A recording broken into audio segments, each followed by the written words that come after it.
paz do Senhor Jesus. Glória a Deus. Muito me alegra estar aqui no dia de hoje. Eu quero que você abra a sua Bíblia, por gentileza, no livro de Oséias. Oséias, profeta menor. Oséias, capítulo de número 6, do versículo 1 ao versículo de número 3. Oséias, capítulo 6, do versículo 1 ao versículo de número 3. Está escrito na palavra do Senhor: venham, voltemos para o Senhor, e Ele nos despedaçou, mas nos trará cura. Ele nos feriu, mas sarará nossas feridas. Versículo 2: depois de 2 dias, Ele nos dará vida novamente. Ao terceiro dia, nos restaurará, para que vivamos em sua presença. Versículo de número 3: conheçamos o Senhor e esforcemo-nos por conhecê-lo.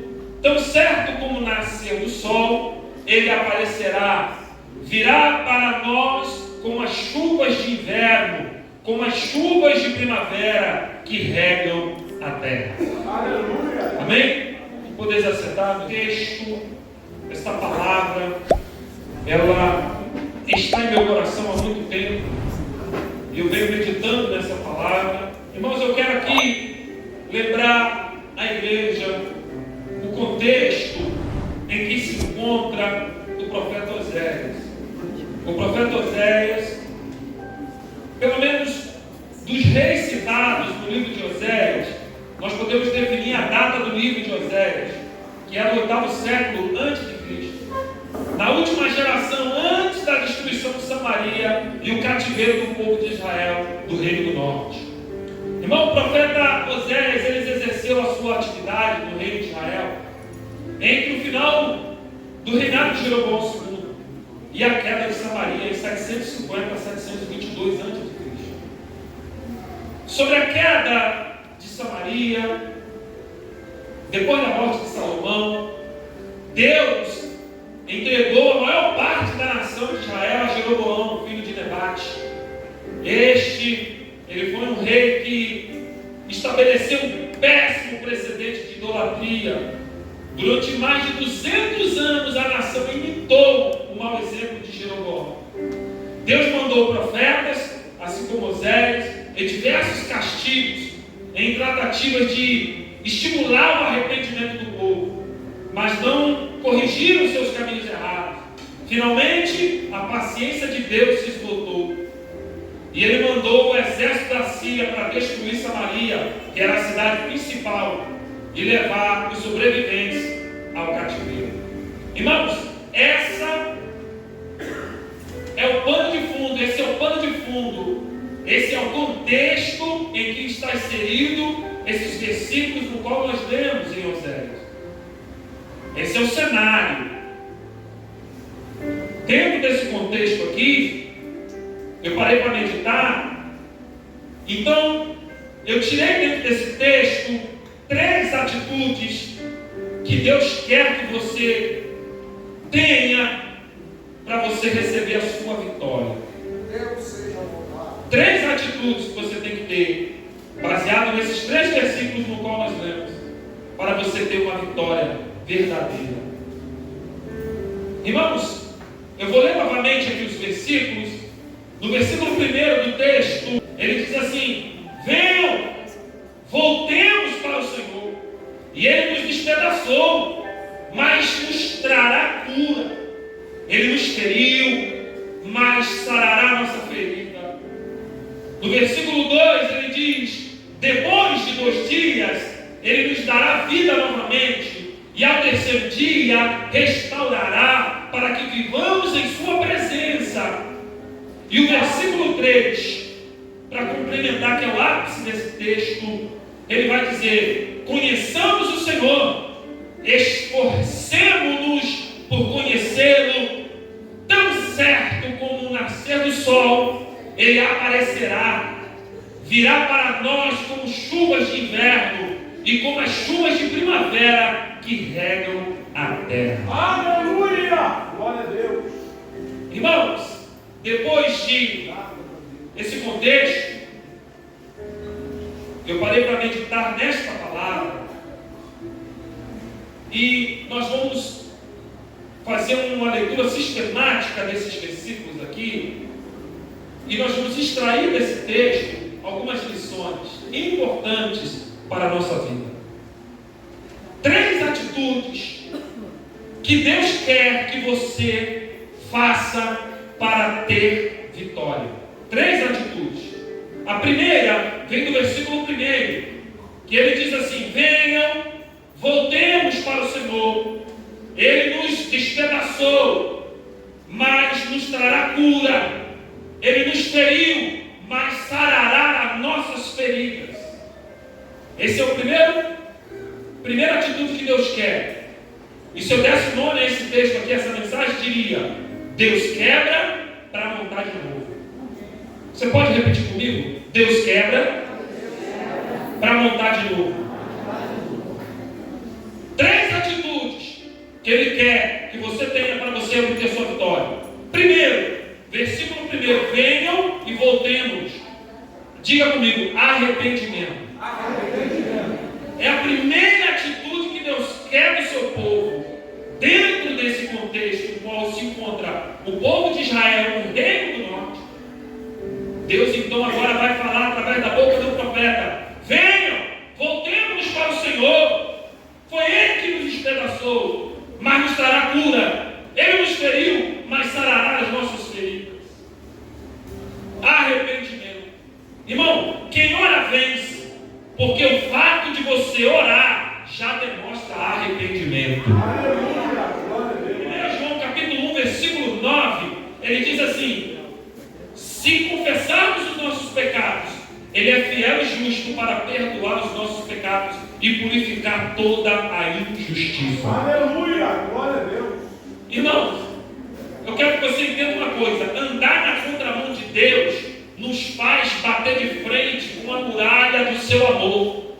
É como se você estivesse a 200 por hora dentro de um carro, batendo de frente com uma muralha muito dura, extensa. Irmãos, a tendência disso aqui é te despedaçar por completo. Irmão, a chance de sobrevivência é nula. E existem pessoas que vivem a 200 km por hora, indo na direção contrária daquilo que Deus quer. E Ele então agora vai usar a boca do profeta para aquele povo e vai dizer: arrependam-se, voltemos, venham, vamos voltar. Porque foi o Senhor que nos quebrou, mas Ele vai curar nossa ferida.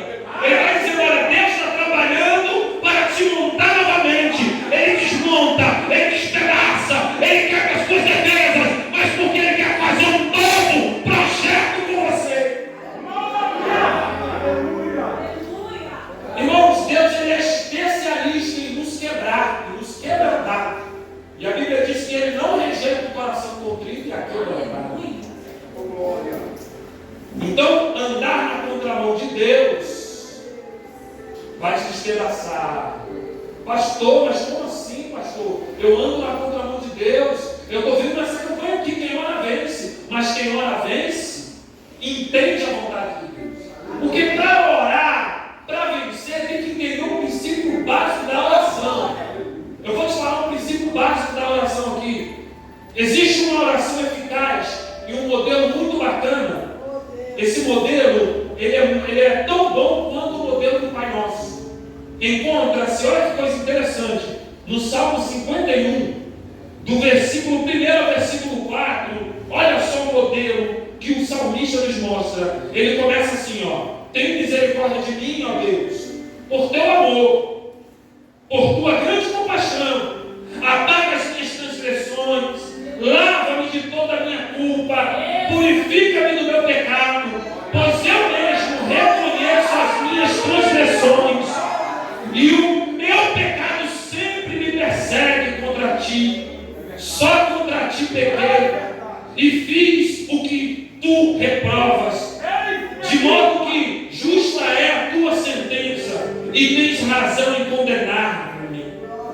Primeiro conceito de oração aqui: a oração ela serve para trazer arrependimento. arrependimento, mudança.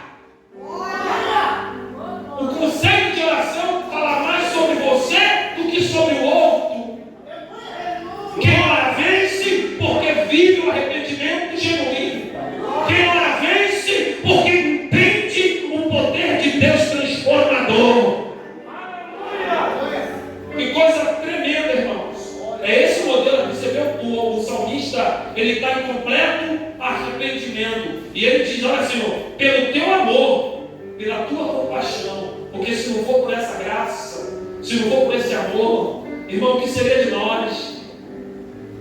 O arrependimento é uma das atitudes que nós devemos ter para receber a vitória do Senhor.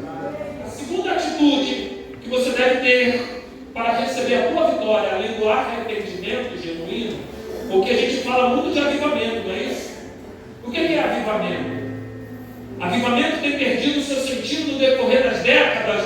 A igreja tem perdido o sentido do arrependimento. Avivamento é arrependimento. O verdadeiro avivamento vem através do arrependimento. Aquele que tem arrependimento, aquele que tem consciência dos seus pecados e da sua condição pecaminosa, esta pessoa está constantemente avivada.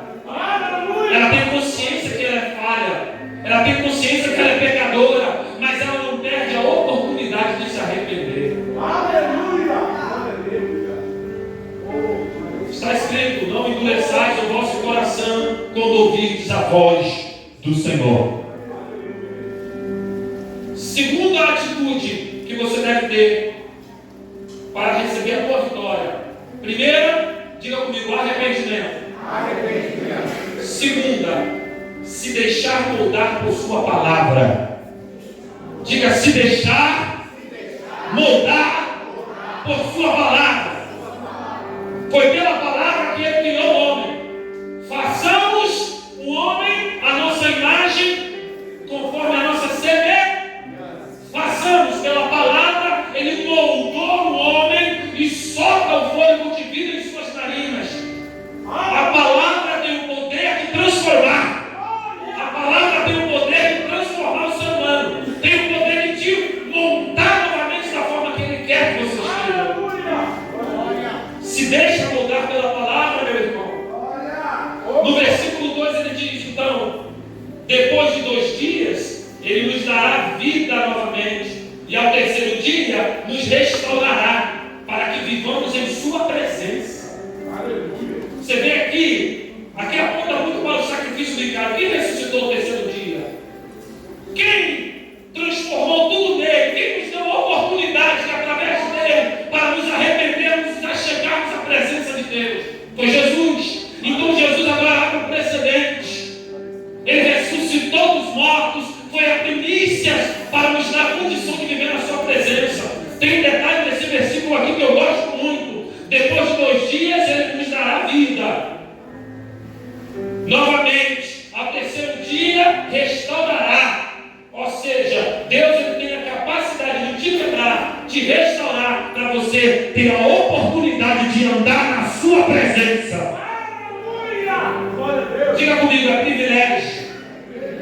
Andar na presença de Deus é privilégio, porque Ele mesmo é o responsável de moldar o teu caráter, mudar a tua estrutura, mudar a tua vida, para você desfrutar do benefício da sua presença. Oh glória! Louvado seja o nome do Senhor. Quem ora vence, porque as suas orações estão com base nas Escrituras. João, capítulo 2, versículo 3 ao 6. Olha o que diz: sabemos que o conhecemos se obedecermos os seus mandamentos. Aquele que diz eu o conheço, mas não obedece os seus mandamentos, é mentiroso, e a verdade não está nele. Mas se alguém obedece a sua palavra, nele verdadeiramente o amor de Deus está aperfeiçoado. Desta forma sabemos que estamos nele, e aquele que afirma que permanece nele deve andar como ele andou. O amor de Deus está aperfeiçoado. Então aqui existe um processo, meu pastor. Não é do dia para a noite.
acontecendo com a igreja, nesse atual século, é um esfriamento geral.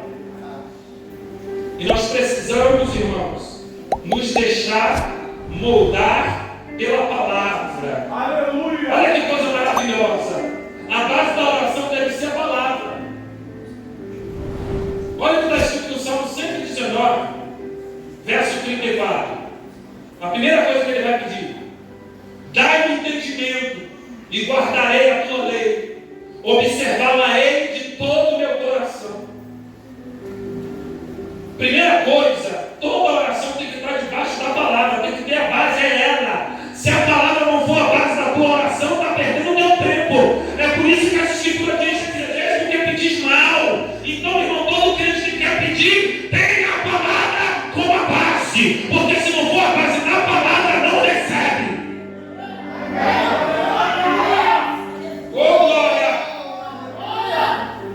Dá-me entendimento e guardarei a tua lei. No mesmo Salmo 119, verso 11, ele diz assim: escondi a tua palavra no meu coração para não pecar contra ti. Aleluia! Não, a oração ela tem base na palavra. Se você não tiver a palavra como base da tua oração, está faltando alguma coisa. Porque, irmãos, eu entendi que as escrituras elas são suficientes para nos fazer mais do que vencedores. A escritura sagrada ela te traz uma satisfação e um contentamento tão grande que você chega a um nível que você tem até vergonha de pedir a Deus alguma coisa. Ela te satisfaz, Jesus te satisfaz, Jesus te preenche nessa noite. A tua palavra eu escondi no meu coração para não pecar contra ti. Você viu o poder que a palavra tem? Ainda mais ela te dá ainda mais entendimento, porque ela é uma espada afiada de 2 gumes, capaz de penetrar o profundo da alma, fazendo divisão entre o espírito, irmão, e discernindo os pensamentos do coração. Você não entendeu? Para você entender que tipo de pessoa você é e no que você precisa melhorar, é na palavra, é através da palavra, é lendo a Bíblia, é se humilhando a ela, é se rendendo a ela, é se moldando a ela, e não ao contrário. Eu devo me moldar a ela, me render a ela, não ela a mim. O que está acontecendo hoje? O povo não quer se deixar moldar pela palavra, meu pastor. O povo está querendo moldar a palavra. Já até sugeriram. A Bíblia está ultrapassada, nós temos que renovar. Não, a Bíblia ela não vai se moldar a você. Você tem que se moldar a ela. O Evangelho é de renúncia. O Evangelho é confronto. Jesus disse: eu vim para trazer a espada. É confusão, dentro da casa um ficar contra o outro, porque não quer entender, meu pastor, não quer absorver. Mas Deus está dizendo nessa noite: se deixa moldar pela minha palavra, que eu vou mudar o cativeiro, eu vou mudar o cenário, eu vou te dar vitória, eu vou ouvir tua oração, eu vou te exaltar nessa terra. Oh, glória! Terceiro, para a gente finalizar. Quem ora vence, pois se relacionar com Deus requer resiliência, esforço e muita força de vontade. Terceira atitude que você precisa ter para ter vitória: primeiro, arrependimento. Segundo, se deixar moldar pela palavra. E o terceiro, se esforce em conhecer o Senhor. Glória a Deus. Versículo de número 3. Conheçamos o Senhor, esforcemos por conhecê-lo. Tão certo como nascer do sol, ele aparecerá, virá para nós com as chuvas de inverno, como as chuvas de primavera que regam a terra. Diga comigo: para todo esforço. Não, fala com vontade, nem se esforçou. Para todo esforço, há uma recompensa.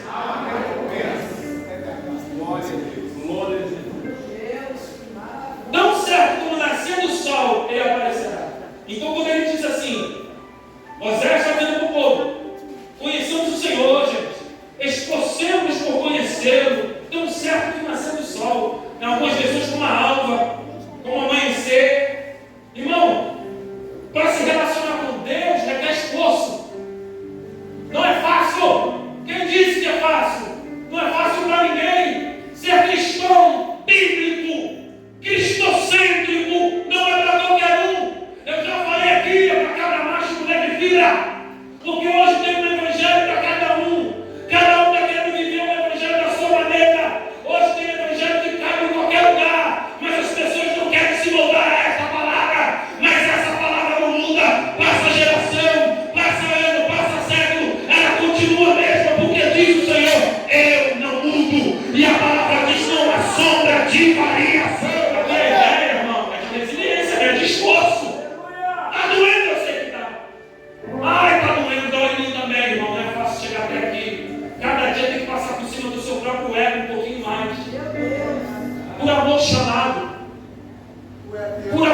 chamado, por amor ao chamado, por amor à vontade de Deus, deve se negar a si mesmo. Aquele que quer ver após mim, negue-se. Pega a sua cruz. Olha o que ele diz. E cada dia, não é de uma vez só, é todo dia. Cada dia carrega, traga. Não é fácil, é esforço, é com dores, é com pelejas. Mas o Senhor te dará vitória. Por quê? Porque você está se esforçando. Oséias olha para aquela nação, a nação totalmente corrompida, cheia de idolatria, o povo totalmente afastado de Deus, se prostituindo diante de outros deuses. Mas agora Oséias vai dizer: gente, se esforcem em conhecer o Senhor, porque se você se esforçar, Ele verdadeiramente virá na tua direção. Sabe o que eu entendi aqui? Esse esforço da intenção de movimento. Eu estou me movimentando na direção de Deus e Ele está vindo na minha direção. Então, quando eu me esforço em direção a Deus, Ele se levanta no trono e vem na minha direção também. Certo como nascer do sol, Ele virá. Glórias ao nome do Senhor. Em Romanos capítulo 8, versículo 38 a 39, olha só que certeza. Você tem que ter certeza. Ele está dizendo: assim como nascer do sol, é certo, Ele virá. E ele diz assim: pois eu estou convencido de que nem a morte, nem a vida, nem os anjos, nem os demônios, nem o presente, nem o futuro, nem os quaisquer poderes, nem a altura, nem profundidade, nem qualquer outra coisa na criação será capaz de nos separar do amor de Deus que está em Cristo Jesus, nosso Senhor. Nada separará você do amor desse Deus. É por isso que requer esforço. Esse aqui, está com certeza, ele está dizendo: eu tenho consciência que nada que existe nem no céu, e nem na terra, e nem no inferno vai me separar desse amor. Aleluia! Glória a Deus! Nada. Isso aqui é uma certeza. Esse é o primeiro parâmetro desse versículo. Existe também o segundo parâmetro. Conheçamos o Senhor, esforcemos-nos por conhecê-lo, tão certo como nascer do sol. Ele aparecerá e virá para nós como as chuvas de inverno, como as chuvas de primavera que regam a terra. Você vai ver, o teu esforço não será em vão. Todo esforço requer uma recompensa. Aleluia! Outra coisa, é o segundo parâmetro. Como chuvas que regam a terra. Olha que coisa maravilhosa isso aqui, irmão. Em Deuteronômio, capítulo 28, versículo 12, para me encerrar: o Senhor abrirá o céu, o depósito do seu tesouro, para enviar chuva à sua terra no devido tempo e para abençoar todo o trabalho das suas mãos. A chuva aqui, ela tem a conotação de bênção para a terra. Embora hoje, as chuvas hoje já não tem mais essa conotação. Você vai ver o que aconteceu lá no Rio Grande do Sul lá. Pessoas morreram, perderam casa, perderam tudo. Por quê, irmãos? Se nós falamos, eu quero espiritualizar essa catástrofe, porque ela é uma catástrofe anunciada. Todo mundo já sabia o que ia acontecer, mas o pecado no coração do ser humano é tão grande que o diabo cega o entendimento de muitas pessoas. E eles acabam se acomodando, e o perigo estava bem ali. E eles não quiseram dar ouvido a quem era de direito. Olha o que aconteceu, a tragédia. Oséias está falando a mesma coisa. Tomem cuidado, se arrependam, voltem para o Senhor, se esforcem, porque Ele virá. Quando você se esforça em conhecer o Senhor, tão certo como o sol que nasce, as chuvas que regam a terra, existe aqui uma palavra de prosperidade para a sua vida. Se esforçar em conhecer o Senhor, você chama para a tua direção a prosperidade de Deus.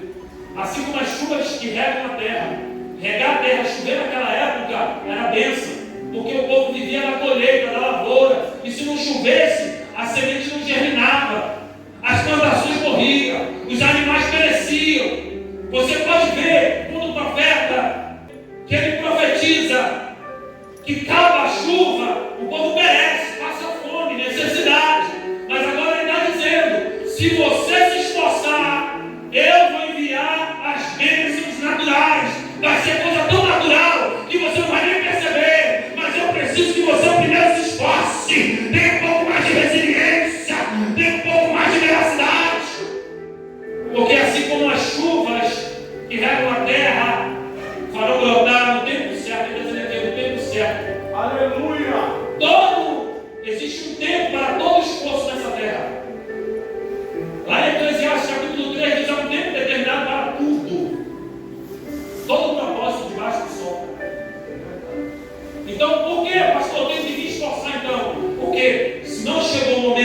vida, é porque Ele está por vir para perto. Você nem sabe às vezes, você está enxergando o que está diante dos teus olhos, mas Deus está do alto, Ele olha, Ele sabe o final da trajetória. Permaneça, continua se esforçando, porque Ele irá na tua direção. No tempo dele vai regar, no tempo dele vai germinar, no tempo dele vai brotar, no tempo dele você vai colher. Mas é necessário ter esforço. Quem ora vence. Porque, irmãos, entende o fundamento. Quem ora vence porque se esforça, se mantém resiliente. Sabe o que foi provado na vida de Jó? Não foi a fé de Jó. O que mais foi provado em Jó foi a sua resistência e resiliência. A palavra resiliência é uma pessoa que consegue, meus irmãos, manter o mesmo tipo de conduta e raciocínio, mesmo que as adversidades sejam ao contrário. Então desceu fogo do céu. Não foi para abençoar Jó, foi para destruir o que ele tinha. Jó se manteve firme. Matou os filhos, Jó se manteve firme. Acabou com todos os seus bens, Jó se manteve firme. Tocou na sua saúde, Jó se manteve firme. Irmão, não é fácil. Eu tenho passado na merda, agora eu tenho entendido. É nesses momentos que o nosso louvor e adoração é mais genuíno. Porque Deus, adorar a Deus, glorificar a Deus quando tudo está dando certo, quando tudo está bonzinho, é mole. Mas adorar Ele quando o negócio está ao contrário, é aí que Ele quer ver. É aí que Ele está procurando os verdadeiros adoradores, que o adoram em espírito e em verdade. Esforcem-se. Esforcem-se. Esforcem-se em conhecê-lo. Tão certo como nascer do sol, Ele aparecerá e virá para nós com as chuvas de inverno e com as chuvas de primavera que regam a terra. Para mim finalizar, irmãos, quem ora vence porque busca uma vida de afinidade com Deus através do seu Filho Jesus Cristo. Tem prazer nas sagradas escrituras e foge da aparência do mal. Esse mal, ele nos rodeia tão perto e também por dentro. O mal que você deve vencer está inserido no teu DNA, está na tua natureza, e a sua natureza é pecaminosa.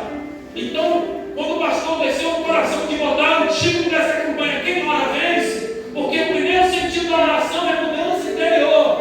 Jacó vai orar, pedir a Deus uma bênção, mas não era material, era uma bênção interior. Eram 14 anos de mágoa, tristeza, e ele tinha que se acertar com seu irmão gêmeo, que estava às portas. Então ele para, se separa e pede: Senhor, me abençoa. Você vai ver que ele entra no Val de Jaboque com um nome e sai do Val de Jaboque com outro. E nessa trajetória de mudança interior, ele sai marcado também.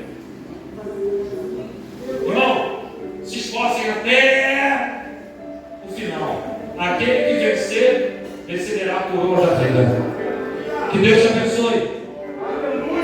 Eu agradeço a minha rica oportunidade. Esforcem-se para que o Senhor os abençoe. Deus abençoe vocês, meus irmãos. Meu pastor. Palavra fiel e digna de toda a